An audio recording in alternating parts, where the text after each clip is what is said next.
வணக்கம். ஒரு தனி மனுஷன் நினைச்சா ஒரு நாட்டோட தலைவிதியே மாத்த முடியுமா? முடியும். அப்படிப்பட்ட ஒருத்தரோட கதை தான் இது. அடங்க மறுத்த ஒரு மனிதர் டாக்டர் பீம்ராவ் ராம்ஜி அம்பேத்கரோட கதை. நாம் முதலும் கடைசியுமாக இந்தியர்கள். என்ன ஒரு ஆழமான வார்த்தை இல்லையா? யோசிச்சு பாருங்க. அவர் வாழ்நாள் முழுக்க எத்தனையோ பிரிவினைகளை எதிர்த்து போராடினார்.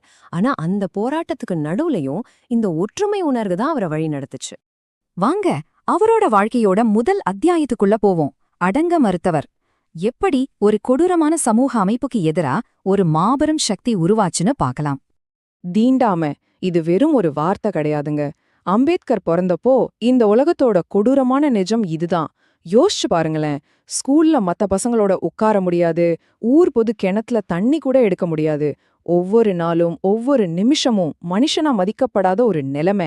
இத வேரோட பிடுங்கி எரியணும்னு தான் அவர் தன்னோட முழு வாழ்க்கையுமே அர்ப்பணிச்சாரு.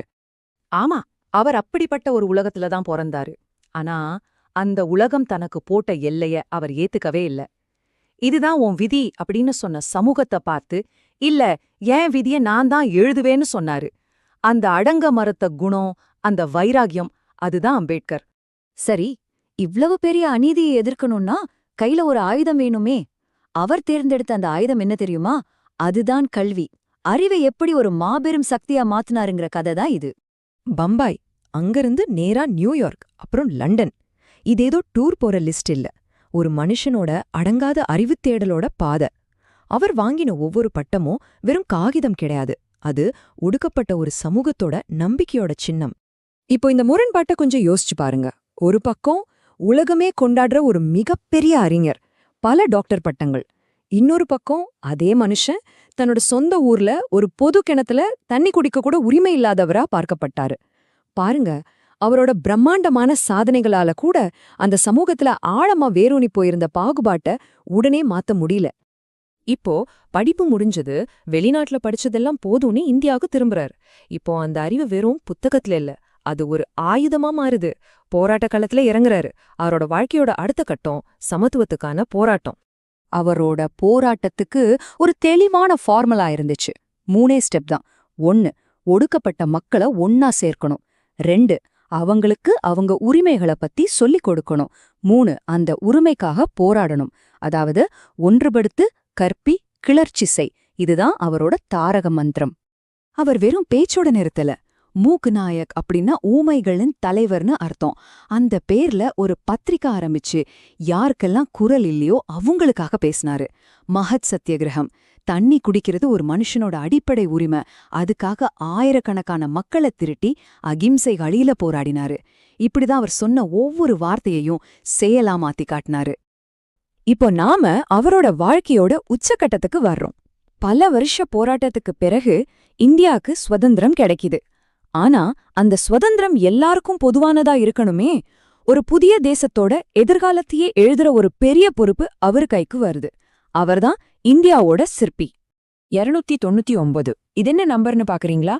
இதுதான் இந்திய அரசியலமைப்பு சட்டத்தை உருவாக்குறதுக்காக ஒன்னு சேர்ந்த உறுப்பினர்களோட எண்ணிக்கை. ஒரு தேசத்தோட தலையெழுத்தையே தீர்மானிக்க போற ஒரு மாபெரும் கூட்டம். ஆனா அந்த 299 பேரோட கனவுகளையும் கோடிக்கணக்கான மக்களோட நம்பிக்கையையும் ஒன்னா சேர்த்து ஒரு சட்ட புத்தகமா வடிக்கிற அந்த இமயமலை மாதிரி பொறுப்பு அது ஒரே ஒருத்தரோட தோள்மேலதான் இருந்துச்சு. வரைவு குழுவோட தலைவர் டாக்டர் அம்பேத்கர்.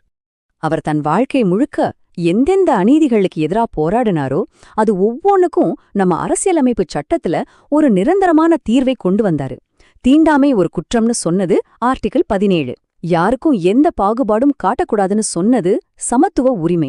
யாருக்கெல்லாம் வாய்ப்பு மறுக்கப்பட்டுச்சோ அவங்களுக்கு இடஒதுக்கீடு. அதாவது வழிகளை சட்டத்தால குணப்படுத்தினாரு. சுதந்திரம், சமத்துவம், சகோதரத்துவம் இதெல்லாம் வெறும் பேச்சளவுல இருந்த வார்த்தைகள். அந்த வார்த்தைகளை எடுத்து அதுக்கு உயிர் கொடுத்து நாம நாட்டோட ஆன்மாவா யாராலும் மாத்த முடியாத உச்சபட்ச சட்டமா மாத்துனது அவர்தான். இது சாதாரண சாதனை இல்லை. அரசியலமைப்பு சட்டத்தை உருவாக்குனதோட அவரோட பணி முடியல. அவரோட வாழ்க்கையோட கடைசி பகுதியில அவர் ஒரு ஆன்மீக பயணத்தை மேற்கொள்றாரு. அவர் ஏத்தி வச்ச அந்த விளக்கு அணையாத ஜோதியா இன்னிக்கும் நமக்கு வழிகாட்டுது.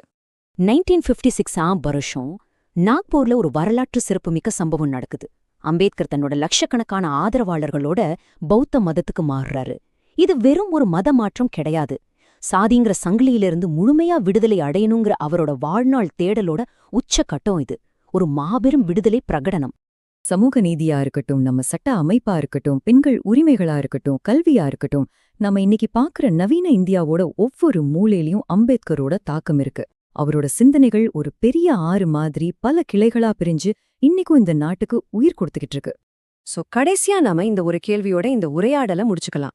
அம்பேத்கர் ஏத்தி வச்ச அந்த சமத்துவ விளக்கு இன்னைக்கு உங்க வாழ்க்கையில, நம்ம சமுதாயத்துல பிரகாசமா எரிஞ்சிட்டு இருக்கா, இல்ல அதோட வெளிச்சம் கொஞ்சம் கொஞ்சமா மங்கிட்டு இருக்கா? இத பத்தி யோசிக்க வேண்டியது நம்ம ஒவ்வொருத்தரோட கடமை.